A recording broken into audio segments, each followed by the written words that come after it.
요한복음 1장 1절에서 우선 1절만 보십시다. 1절, 2절까지만 읽겠습니다. 읽어요.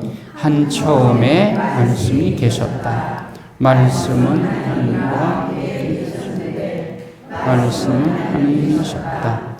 그분께서는 한 처음에 하나님과 함께 계셨다. 자, 여기까지.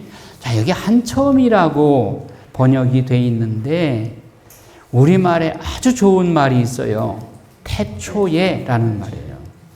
한 처음은 시점이 있죠. 아니 근데 말씀이 시점이 있어요? 없죠. 영원 전부터 계신 분이죠. 그러니까 영원 전부터 계시다는 의미의 한국말 아주 좋은 말이 있어요. 태초. 태초는 시작이 없죠. 외국말에 없는 게 있어요. 우리 태초라는 말이 아주 좋은 말이 있어요. 태초에 엔아르케, 그리스 말로 헬라어로 엔아르케라고 그러는데, 근데 한 처음이라고 그러면 영어 번역본은 in the beginning이야. 이것은 그렇게 정확한 표현이 아니죠. 시작에 있어서 그런 뜻이죠. 그런데 창세기 1장 1절도 태초에, 한 처음에, 그리고 요한복음 1장 1절에도 한 처음에 똑같이 번역을 했어요. 그러나 창조는 한 처음 시점이 있죠. 그러니까 창세기 1장 1절에는 한 처음에 하느님께서 천지를 창조하셨다. 그건 한 처음이 맞아요. in the beginning이 맞아요. 그러나 말씀이 계신 것은 태초에 영원 전부터 계신 것이지 한 처음에 계신 게 아니죠. 그래서 이 번역은 내가 번역한 성경을 이렇게 함부로 말할 수는 없지만 여러분들이 한번 생각을 해보세요. 어느 것이 더 적절한가? 그래서 저는 한 시작이 있는 한 처음보다는 시작이 없는 태초가 요한복음 1장 1절에는 더 맞지 않나 이렇게 생각을 한 겁니다. 자, 말씀은 영원 전부터 계신 분이므로 시작도 마침도 없으신 분, 우리말의 태초라는 의미와 같다. 하느님의 속성인 영원한 존재를 잘 표현하는 우리말이 태초에라는 말이 있다. 이것은 요한복음 1장 1절을 이렇게 번역하면 좋겠다 그겁니다. 말씀은 영원으로부터 나신 분, 그분보다 먼저 존재하기 시작한 것은 하나도 없어요. 말씀은 세상에 존재하기 전부터 빛이시며 시대들이 생겨나기 전부터 존재하시는 지적이며 본질적인 지혜이시다. 자, 요한복음은요, 1장 1절에서 18절까지 이 내용은 정말 어디에서도 발견할 수 없는 아주 심오한 말씀에 관한 정의인 거예요. 그러니까 요한복음사가 많이 기록한 내용, 이것은 천상적 지혜가 아니면 인간이 상상해서 말할 수 없는 내용이에요. 그러니까 이것은 정말 무게가 있는 말씀이고 성경 전체에 있어서 아주 핵심 내용이라고 말할 수 있어요. 그래서 이 내용은 조금 어렵습니다만은 이거를 자꾸 되뇌이고 되새겨서 이것이 여러분들 안에 신앙의 굳건한 자리를 잡고 뿌리를 내려야 돼요. 자, 그래서 태초부터 하느님이시고 하느님과 함께 계셨고 묘하는 아버지를 아르케, 근원, 기원이란 뜻이에요. 곧 아들의 근원이시다. 이렇게 표현하고 있어요. 자, 아들은 창조의 동인, 그 철학적 용어인데 동인으로서 존재하는 모든 것의 근원이자 원인, 처음이시다. 그러니까 창조의 근원, 존재의 근거, 철학에서 말하죠. 존재의 근거가 되시는 분이다. 모든 존재를 있게 하신 창조주, 그런 뜻이에요. 모든 존재를 있게 한 근원자. 자, 하나님의 말씀은 태초부터 계셨고 늘 계시다. 항상 같은 분으로서 계시는 분에게서 나오셨으므로 말씀의 영원함을 뜻한다. 말씀은 태초부터 계셨고 영원히 계시고 지금도 언제나 항상 계시는 분. 이거예요. 자, 로고스라는 말로 헬라어에서 로고스라는 표현으로 말씀했는데 이것은 로고스는 우리말로 번역하면 이성이라는 뜻도 되고 말씀이라는 뜻도 돼요. 그러나 여기서는 말씀으로 해석해야 돼요. 말씀으로. 영원하며 창조적인 신적인 아버지의 말씀께서는 말씀하시는 것을 무엇이든지 이루시는 반면에 인간의 말들은, 말씀과 말씀은 하느님이시고 이거는 인간의 말이에요. 인간의 말은 입 밖에 나오자마자 곧바로 사라져버리죠. 예. 그러나 말씀은 영원하신 거예요. 자, 예수 그리스도는 2번 나셨어요. 첫 번째는 신적인 탄생. 왜? 아버지가 아들을 낳으셨다 그랬죠. 여기서 낳는다는 것은 인간이 엄마가 아기를 낳는 것과는 조금 의미가 달라요. 그 엄마가 아이를 낳았으면은 아이보다 엄마가 먼저잖아요. 그런데 하느님이 아들 예수님을, 즉 말씀을 낳았다. 그러면 아버지가 먼저냐? 그러면 성부가 성자보다 먼저냐? 그거 아닌 거예요. 인간은 엄마가 아들보다 먼저죠. 예. 그러나 하느님 안에서는 성부가 성자를 낳았다라는 말은 그러면 성부가 먼저고 성자가 나중이냐? 아니라는 거예요. 요게 이해하기 힘든 거예요. 삼위일체 하느님은 이런 점에 있어서 태초부터, 즉 시작도 끝도 없이 처음부터 성부, 성자, 성령께서 함께 계셨던 거예요. 함께. 그러나 표현상으로는 아버지 성부가 성자를 낳았다라고 표현을 하는데 그러면 성부가 성자보다 먼저냐? 아니다는 거예요. 태초부터 세 분이 같이 계셨다 그예요. 자, 그래서 삼위일체 신비를 참 알아듣기가 어려운 신비 중에 가장 어려운 신비인 것이죠. 자, 예수 그리스도는 2번 나셨는데 첫 번째 신적인 탄생, 성부로부터 성자가 태어나셨다. 신적 탄생. 또 한 번은 인간적 탄생. 언제요? 2000년 전에 성모 마리아에게 성령으로 잉태돼서 나신, 인간으로서 태어나신, 그게 2번째 탄생인 거예요. 자, 시작이 없이 나신 분에게는 처음이 없습니다. 말씀은 조건 없이 존재하는 것들의 처음, 곧 첫 번째로 존재하는 것, 항상 존재하는 것, 존재하지 않는 때가 결코 없는 것이라는 뜻을 다 함축하고 있어요. 예. 자, 그런데 말씀은 하느님과 함께 계셨다. 1장에 1절에 말씀은 하느님과 함께 계셨다. 말씀이 하나의 위격으로서 아버지와 함께 영원으로부터 계심을 선언한 것이에요. 이처럼 아버지와 아들은 구별되는 존재인데 먼저 나고 나중 남이 없어요. 구별은 되나 먼저 나고 나중 남이 없다. 말씀은 실체이고 존재이고 하느님이시다. 말씀은 태초에 계셨고 모세에게 너는 이스라엘 자손들에게 나는 있는 자 그로다, 있는 나다 라고 하시는 그분이 나를 보내셨다라고 가서 이스라엘 백성들에게 말하여라. 탈출기 3장 14절에 나는 나다, 나는 있는 자 그로다 라고 하시는 이 이름이 바로 하느님의 이름이 된 거예요. 야훼라는 말이 있는 자 그로다. I am who I am 이 뜻이죠.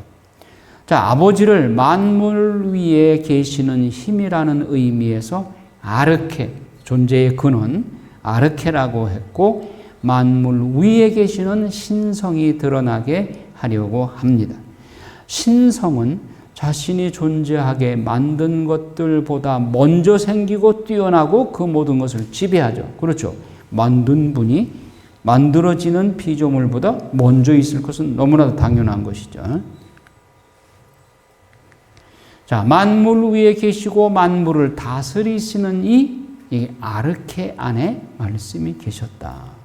예. 말씀이 온 세상 우주 만물을 창조하신 것이죠. 자, 말씀은 만물과 함께 아르케의 발 아래 있지 않고 만물과 구별되는 존재로 계셨다. 그래서 말씀은 본성상 아르케 안에 계셨고 창조되지 않은 말씀이 태초에 계셨다. 하느님의 말씀은 태초에 계셨고 언제나 계시고 세상의 만물은 없던 것이 말씀에 의해 생겨나기 시작하였다. 자, 말씀 한마디로 세상을 창조하셨는데 이 말씀은 우리가 옹기장이가 옹기를 만들 때 옹기장이 머릿속에 이런 형태의 옹기 그릇을 만들어야 되겠다. 먼저 생각을 하고 그리고 만드는 작업을 하죠. 이 시간적인 차이가 있죠. 그런데 말씀은 창조해야 되겠다고 하는 생각과 말씀을 하는 순간 그냥 만들어지는 거예요. 하느님이 이 우주 만물을 오늘은 호랑이 동류를 만들고 한참 걸려가지고 그 다음 날은 또 사자를 만들고 그 시간이 상당히 걸릴 것 같은데 호랑이와 사자를 하느님께서 생각하시고 만들어야 되겠다라고 생각하는 순간 만들어지는 거예요. 하느님의 창조는 우리 인간이 뭘 만들어서 시간이 걸리는 것과 달라요. 말씀이 선포되면 그냥 바로 그대로 이루어지는 거예요. 예. 그러니까 하느님의 창조 작업과 우리 인간이 뭘 만드는 거하고는 전혀 다른 거예요. 네.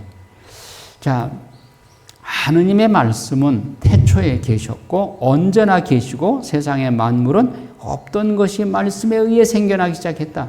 말씀이 선포되는 순간 그냥 만들어지는 거예요. 자, 아버지의 외아들이신 하느님의 말씀은 모든 면에서 아버지와 같고 동등하시며 본질이 같은 거예요. 본질이. 예. 하느님에게서 나신 하느님이시고 빛에서 나신 빛이시며 지혜에서 나신 지혜이시고 본질에서 나신 본질로서 아버지와 똑같은 분이시다. 그러니까 하느님 아버지로부터 낳음을 받으신 아들이라고 해서 다른 것이 아니라 참 하느님에게서 나신 하느님이고 빛에서 나신 빛이시고 지혜에서 나신 지혜이시고 본질에서 나신 본질, 아버지와 아들이 본질이 같은 거예요. 같은 거예요. 모든 것이 그분을 통하여 생겨났고 그분은 아버지와 하나이고 같은 실체이시다. 따라서 말씀은 하느님 아버지와 하나이며 같은 실체이시다. 모든 피조물은 시간의 한계 안에 있으며 우리는 시간 안에 살고 있잖아요. 창조주에 의해서 비로소 존재하기 시작하였다. 시간은 우리 인간을 위해서 있는 거예요. 하느님은 그냥 영원이죠. 영원. 하느님의 영원성에서 비춰볼 때 우리 피조물은 시간이라는 걸 설정해서 과거, 현재, 미래가 있는 거예요. 그러나 하느님께는 영원한 현재예요. 영원한 현재. 아들은 아버지와 구별되며 하나의 동일 본질이다. 동일 본질인데 아버지와 아들은 구별이 돼요. 구별된다는 것과 동일 본질이라는 것을 착각하면 안 돼요. 나를 본 사람은 곧 아버지를 본 것이다. 요한복음 14장 9절에. 그러니까 우리에게 아버지를 보여주십시오. 제자들이 그렇게 얘기하니까 무슨 소리냐. 나를 본 사람은 곧 아버지를 본 것이다. 나를 거치지 않고는 아버지께 갈 수 없다. 자, 내가 아버지 안에 있고 아버지께서 내 안에 계시다. 결국 아버지와 나는 하나다. 이 말씀이죠.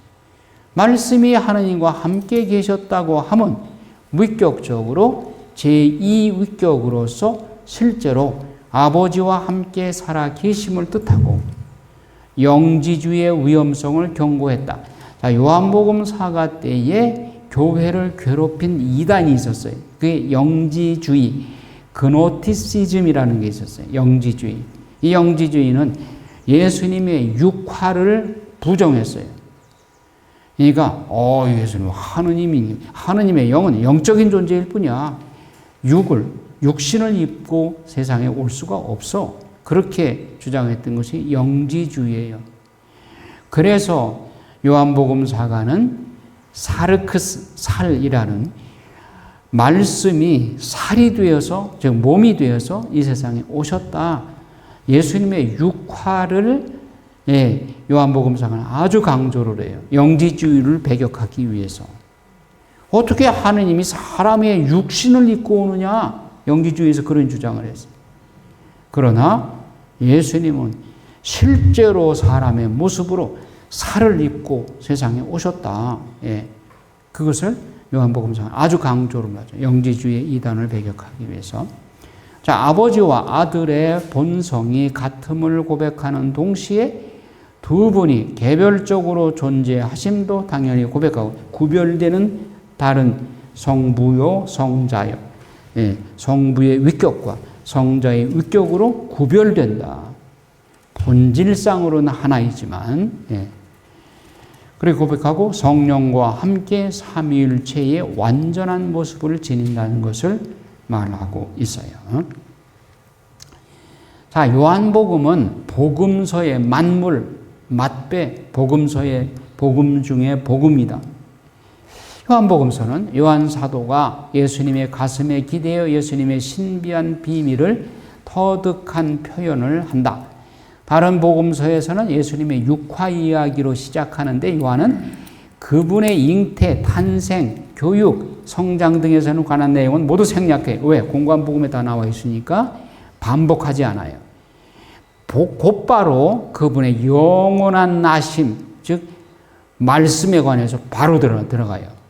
영원한 나심에 관해서 말을 한다. 그래서 요한복음은 예수님을 I am 메시지로 7가지로 정의를 합니다. 나는 무엇이다, 나는 무엇이다 라는 패턴으로 예수님을 이렇게 정의를 하는 겁니다. 자, 요거는 여러분들이 외워두면 치매 예방에 좋습니다. 7가지. 아주 짤막해요. 자, 6장 4절에 나는 하늘에서 내려온 빵이다. 그 다음에 8장 12절에 나는 세상의 빛이다. 외우셨죠? 그 다음에 10장 7절에 나는 양들이 드나드는 문이다.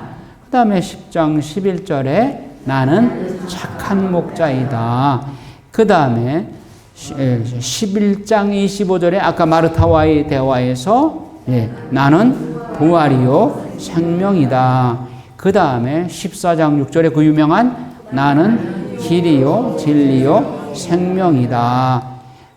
마지막으로 15장 5절에 나는 포도나무요 너희는 가지다. 자, 연습을 한번 해볼까요? 이거 딱 가리고, 첫 번째로 6장 4절에 나는 하늘에서 내려온 빵이다. 두 번째로 8장 12절에 나는 세상의 빛이다. 그 다음에 10장 7절에 나는 양들이 드나드는 문이다. 10장 11절에 나는 착한 목자이다. 11장 25절에 나는 부활이요 생명이다. 그 다음에 14장 6절에 유명한 나는 길이요 진리요 생명이다. 15장 5절에 나는 포도나무요 너희는 가지다. 다 외우셨죠? 집에 가서 또 외우셔. 그래서 예수님은 당신 자신을 이렇게 여러 가지 형태로 설명을 하시는데, 그 말은 무슨 뜻이냐? 요한 바오로 2세 교황님의 문장에 뭐라고 쓰여 있어요? 요한 바오로 2세 교황의 문장. 또투스 투스. 모든 것이 당신의 것입니다. 또투스 모든 것이 투스 당신의 것입니다. 루이 몽폴 성인이 그 성모님에 관해서 말씀하실 때 이제 그런 표현을 했죠. 그래서 요한 바울이죠. 모든 것이 당신의 것입니다. 또 바오로 사도도 서간에서 그런 말씀하시죠. 모든 것이 하나님의 것입니다. 그런 뜻입니다. 자, 그러면 이제 예수님은 우리 모든 이에게 모든 것이 되어 오시는 분이요. I am 메시지가 그런 뜻입니다. 앓는 이에게는 치유자로, 그리고 고통받고 있는 이에게는 위로자로, 그리고 병든 이에게는 치유자로, 그리고 죽은 이에게는 부활로, 그리고 모든 사람들의 필요의 해결사로 오시는 분이 예수님이에요. 그래서 그 I am 메시지가 모든 사람에게 모든 것이 되어서 오시는 분, 모든 필요에 충족을 주시고 해답을 주시는 분으로 오시는 분이에요. 예수님. I am 메시지가 그런 의미인 겁니다. 굶주린 이에게는 빵으로 오시고, 그리고 양떼들에게는 목자로, 착한 목자로 오시고, 그런 뜻이에요. 자, 그래서 모든 이에게 모든 것으로 오시는 예수님. 자, 말씀은 지혜이시다. 하느님은 당신의 일들을 위한 당신 길들의 시작으로 너를 지으셨다. 잠언 8장 22절에. 그러니까 말씀은 지혜이신 거예요. 로고스가 바로 지혜이시다. 말씀이 처음에 그 지혜 안에 항상 계셨다. 말씀은 하느님의 참되고 유일한 아들이시자 모든 피조물의 주님이시고 임금이시며 하느님이시다. 그분은 아버지에게 주권과 권능뿐만 아니라 신성과 힘과 영예를 다 받으셨어요. 말씀은 존재하는 것들의 첫 출발점이에요. 아버지께서 당신 자신 안에 스스로 존재하심으로 모든 원인에 앞서 계신 분으로 여겨지시는 것과 마찬가지로 아들도 존재하므로 그분에 앞서 존재할 수 있는 것은 아무것도 없다. 그러니까 하느님 아버지와 그가 그렇듯이 성자 예수 그리스도도 모든 존재의 근원, 아르케가 되신다. 그분께서는 홀로 시작이 없는 태초의 하느님 아버지를 따라서 모든 것의 시작이시고 모든 것이 그분에 의해 생겨났다. 하느님이신 말씀의 영원성을 나타내고 하느님이라는 말이 아들과 아버지의 동일 본질을 나타낸다는 것을 생각할 때 말씀이 당신을 낳으신 분보다 못하시다거나 그분과 비슷하지 않다고 믿는 이단들을 경계했어요. 생명이요 빛이신 창조적인 말씀이시다. 그래서 자, 1절 가지고 이렇게 오랫동안 설명을 했어. 2절부터 5절까지 본문을 읽겠습니다. 그분께서는 한 처음에 하느님과 함께 계셨다. 모든 것이 그분을 통하여 생겨났고 그분 없이 생겨난 것은 하나도 없다. 그분 안에 생명이 있었으니 그 생명은 사람들의 빛이었다. 그 빛이 어둠 속에서 비치고 있지만 어둠은 그를 알지 못하였다. 자, 여기까지요. 자. 말씀의 영원성 그리고 신성을 말해주는데 아버지와 함께 영원하시며 신성 안에서 위격으로서 아버지와 구별된다. 성자는 본성상으로는 아버지와 같지만 그러나 위격상으로는 아버지 성부와 성자의 위격이 구별이 된다. 말씀은 창조의 설계자이시며 아버지의 마음 안에 계시는 지혜이시다. 보이는 것이든 지성으로만 이해할 수 있는 것이든 창조된 것들 가운데에 아들의 힘에 의하지 않고서 만들어진 것은 하나도 없다. 그러니까 예수 그리스도라고 하는 말씀을 통하지 않은 존재는 하나도 없다. 존재하지 않는 것들에는 악한 것을 포함하여 또 모든 악한 것은 아무것도 아니다. 죄는 아무것도 아닌 것이며 사람들이 죄를 지으면 아무것도 아닌 것이 된다. 자, 하느님이 창조하신 것은 다 선하다. 맞아요, 틀려요? 하느님이 창조하신 것은 다 선하다. 맞아요. 맞아요. 존재하는 모든 것은 다 선한 것이요. 왜? 하느님이 창조하셨기 때문에. 그런데 이 세상은 악이라는 게 있지 않느냐? 그 악은 뭐냐? 그 근원을 따져보니까 사탄이 뿌려놓은 것이다. 사탄은 누구예요? 원래 천사였죠. 천사는 선한 것이었죠. 근데 천사가 자기 의지를 남용해서 사탄이 되어버렸죠. 교만에 빠져서. 하느님처럼 되려고 하다가 교만에 빠져서 사탄이 된 것이죠. 하느님이 사탄을 창조했어요? 천사를 창조했어요? 천사를 창조했는데 천사가 타락해서 사탄이 된 것이죠. 사탄이 뿌려놓은 것이 악이야. 그러면 하느님 편에서 볼 때는 하느님은 악을 창조하셨어요? 아니죠. 그러면 하느님이 창조하신 모든 존재는 선하다고 했는데 그러면 악은 하느님께서 창조하지 않으셨으니까 하느님 창조의 입장에서 볼 때는 악은 존재하지 않는 거예요. 그렇죠? 존재하지 않는 것들에는 악한 것을 포함하여 모든 악한 것은 아무것도 아니다.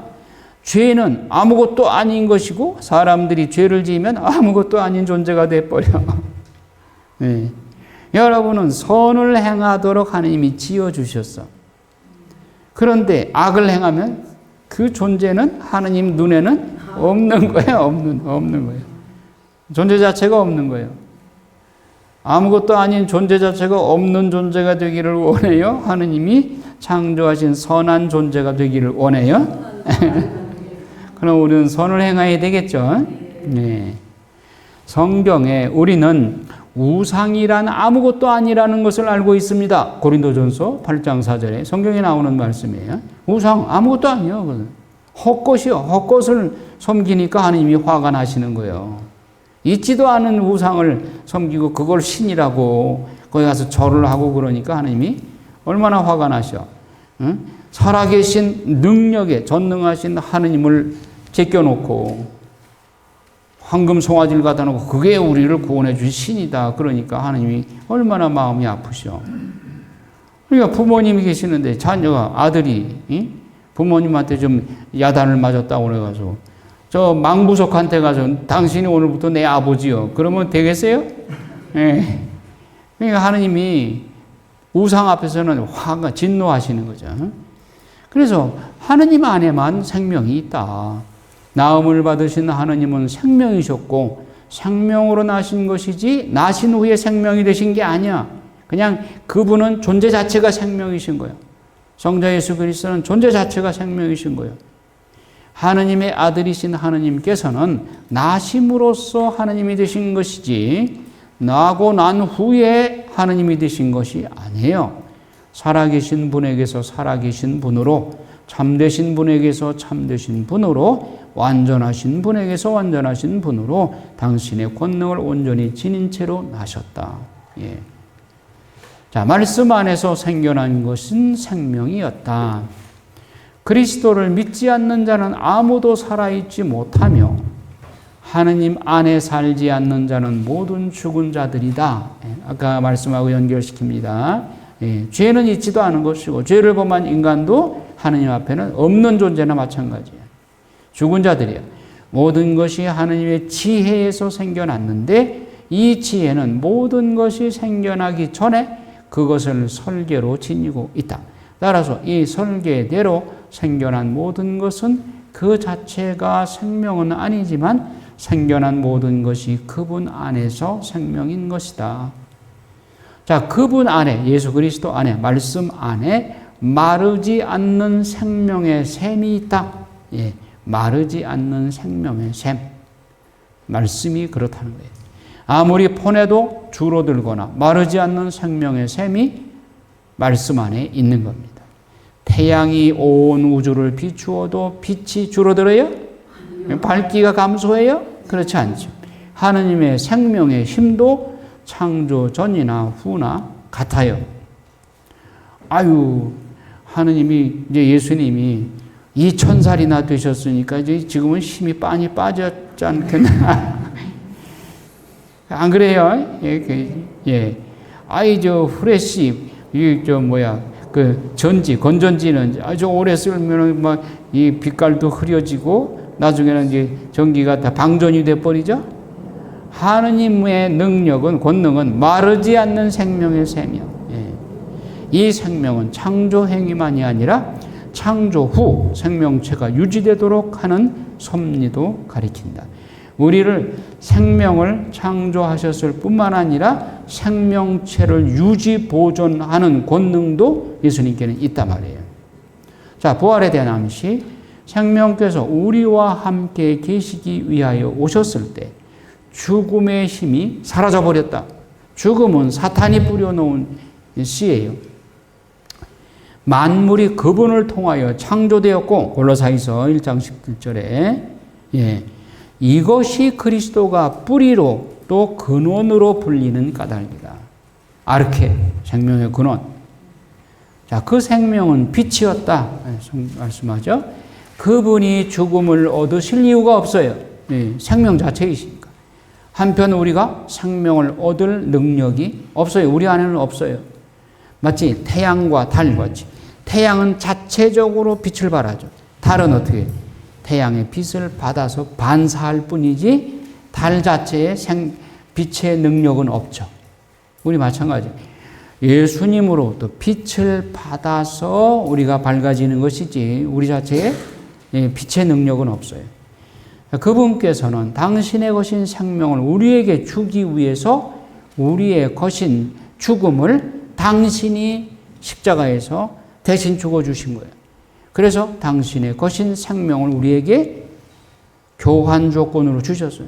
우리의 죽음을 당신이 가져가시고 당신의 생명을 우리에게 주셨어.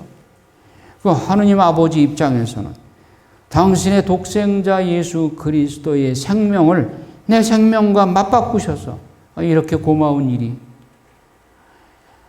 이 하느님에 대해서 여러분들이 알면 알수록 여러분의 믿음이 깊어져요. 하느님이 당신의 아들을 나를 대신해서 십자가에 내가 죽어야 할 죽음을 대신 죽게 하시고 나를 당신 아들의 생명을 나한테 선물로 주셨어. 이걸 알게 되면 하느님 아버지께 그냥 24시간 숨 쉬는 순간마다 감사해야 되겠죠. 여러분이 여러분 자녀를, 아들의 친구가 감옥에 가야 되는데 그 아들 친구를 대신해서 내 아들이 감옥에 가라. 그럴 사람이 있어요? 그 정도가 아니라 내 아들의 친구가 지금 사형 선고를 받았는데 내 아들한테 아들아 네가 저 친구 대신 사형 집행당해라. 그럴 사람이 있어요? 하느님은 그렇게 하셨다고요. 그런데 이 하느님을 무덤덤하게 감사할 줄도 모른다면 이게 목석이지 사람이요? 하느님을 안다면 이런 하느님을 24시간 숨 쉬는 순간마다 감사하지 않을 수 있겠어요? 대답이 왜 없으실까? 그렇죠. 심각한 거죠. 심각한 거예요. 그러니까 하느님을 알아야 돼. 알아야 하느님에 대한 감사가 우러나오게 되는 거예요.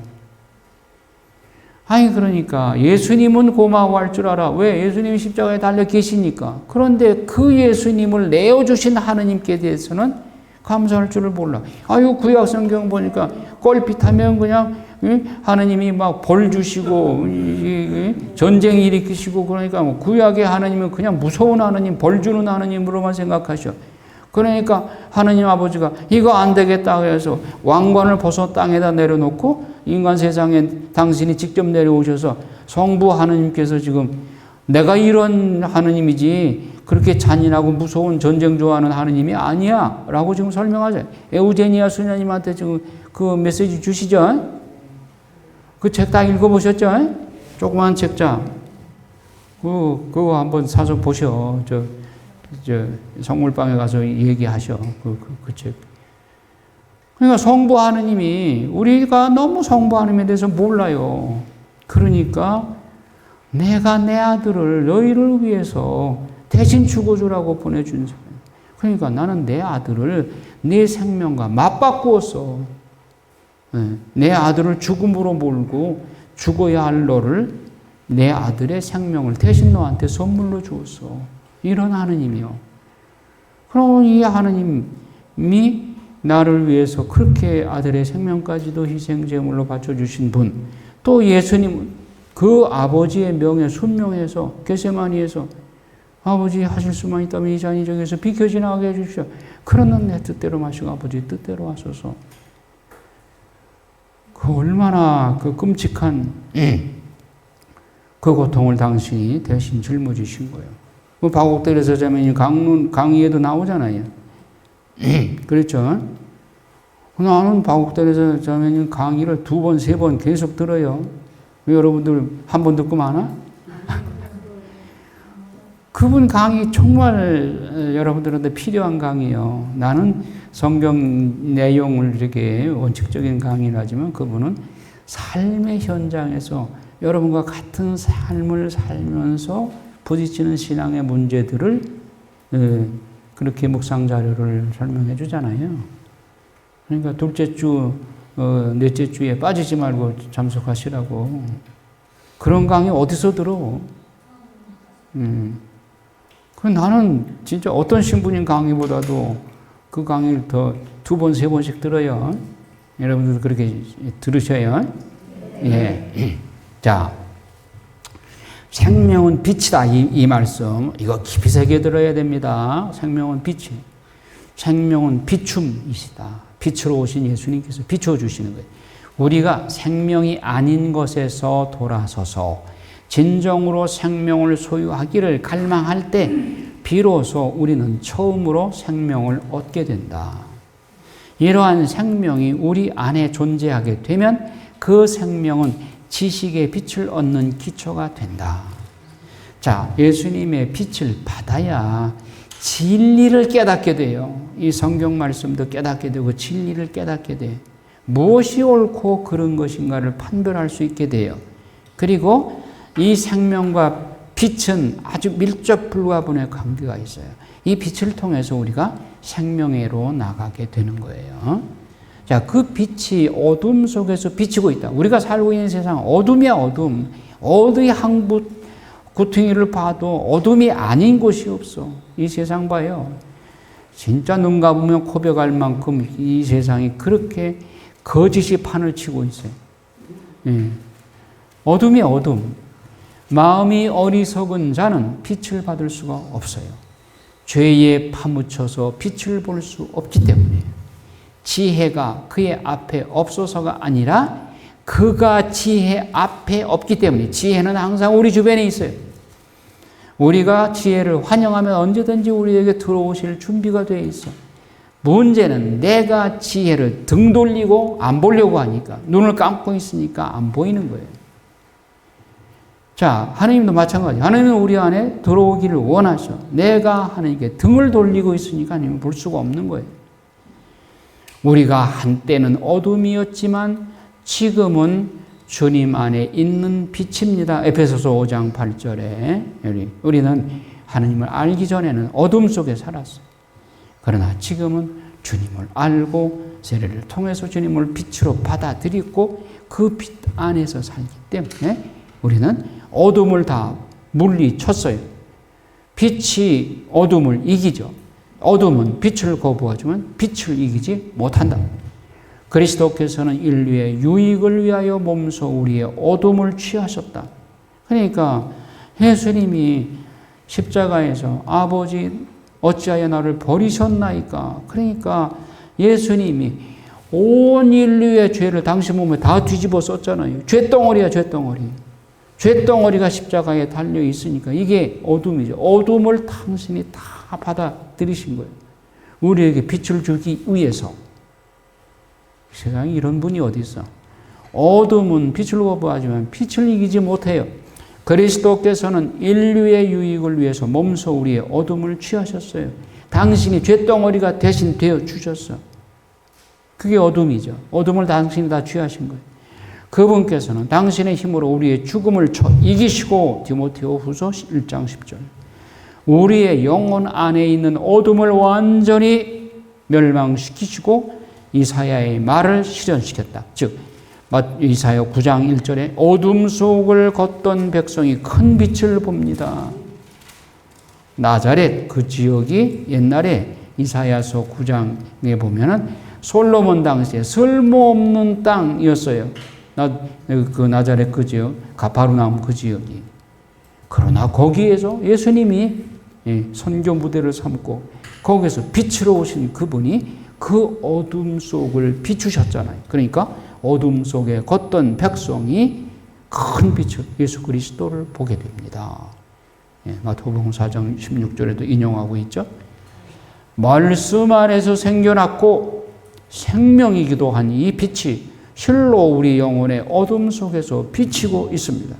우리가 예수님을 받아들이는 빛으로 오시는 예수님을 받아들이게 되면 우리의 어둠이 말끔히 씻겨지게 되는 거예요. 이 빛이 어둠 속에서 비치고 있고 어둠은 빛을 쫓아버리려고 하지만 이길 수 없어요. 빛의 자녀들에게 맞서 싸우는 이 어둠은 빛을 멀리 쫓아버리려고 한다.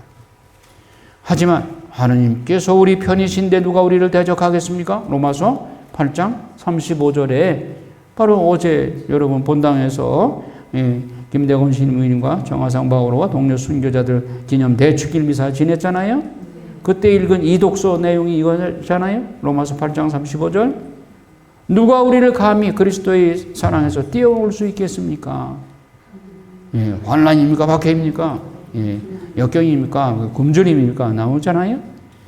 하느님의 말씀은 빛이신 반면에 피조물은 어두며 원초적인 것들의 본성이 참여를 통해서 본성상으로가 아니라 참여를 통해서 하나님의 은총으로 하나님의 말씀을 빛으로 받아들이는 것입니다. 본성은 본디 어둠이었어도 빛이 어둠을 비치듯이 아드님께서 빛으로 오신 아드님께서 그 속에서 비치고 있기 때문에 어둠이 빛을 이길 수 없습니다. 빛이 어둠을 이겼습니다. 인류에 대한 하느님의 사랑 덕분에 원초적인 것들이 빛을 소유하게 되었고 존재하게 됨과 동시에 그들 안에서 인지할 수 있는 능력이 심어졌다. 우리가 빛을 받게 됨으로써 우리의 어둠이 말끔히 씻어지게 됐고 우리의 본질이 어떤 존재인가를 알 수 있게 된 거예요.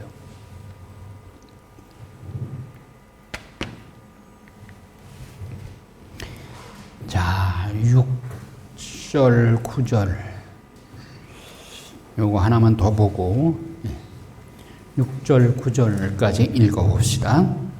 하느님께서 보내신 사람이 있었는데 그의 이름은 요한이었다. 그는 증언하러 왔다. 빛을 증언하여 자기를 통해 모든 사람이 믿게 하려는 것이었다. 그 사람은 빛이 아니었다. 은 사람이 아따 거기까지요. 예. 자, 세례자 요한이 왔는데 이분은 빛은 아니요. 빛을 증언하러 오신 분이야. 하느님께서 보내신 사람이 있었는데 그의 이름은 요한이었다. 그는 증언하러 왔다. 자, 요한은 그리스도는 말씀인데 요한은 소리요. 예, 말씀과 소리 요 구별해야 됩니다. 그리스도는 아버지의 말씀이셨어요. 세례자 요한은 우리가 사는 어둠의 세상이 절실히 필요로 하는 빛의 증인이자 선구자예요. 빛을 증거하는 증인이요. 그리스도가 참 빛이신 데 비해서 요한은 그리스도의 빛을 받아 전하는 등불이요. 예, 빛과 등불. 예, 등불은 끌 수도 있고 켤 수도 있고 그래요. 빛을 보는 사람들은 그 빛에 참여함으로써 비춤을 받는다. 그 빛은 창조되지 않으신 빛으로서 창조 때 빛을 비추셨으며 우리를 당신의 선물로 영광스럽게 해 주십니다. 그분의 빛이 되도록 부르심을 받은 이들은 그분 십자가의 나무 등잔 위에서 빛을 내야 합니다. 여러분 성막에 보면 성소에 등잔대가 있죠. 그리고 제사상이 있죠. 등잔대에 불이 6가닥이 있고 가운데 큰 불이 하나 있죠. 합쳐서 7인데 가운데 불은 예수 그리스도의 빛입니다. 자, 그래서 이 등잔 때에 불이 꺼지지 않도록 하라고 그랬죠. 예. 자, 예언자와 사도의 직분을 수행하도록 파견된 요한. 요한은 원래 뜻이 주님의 은총이라는 뜻이에요. 요한은 어머니 태중에서 성령으로 충만하였죠. 예. 요한이 성모님이 아기 예수님을 잉태하고 세례자 요한의 집을 방문했을 때 요한이 엘리사벳 어머니 태중에서 성모님 태중에 있는 아기 예수님을 보고 기뻐 용약했죠. 그것이 예수 그리스도를 알아보는 표징이었고 그것이 할 수 있는 태아가 할 수 있는 환영의 인사. 그러니까 그 방법밖에 없죠. 태중에 있는 아기 세례자 요한이 예수님 환영합니다. 그렇게 말할 수 있어요? 예, 그냥 용약하는 것밖에는 없죠.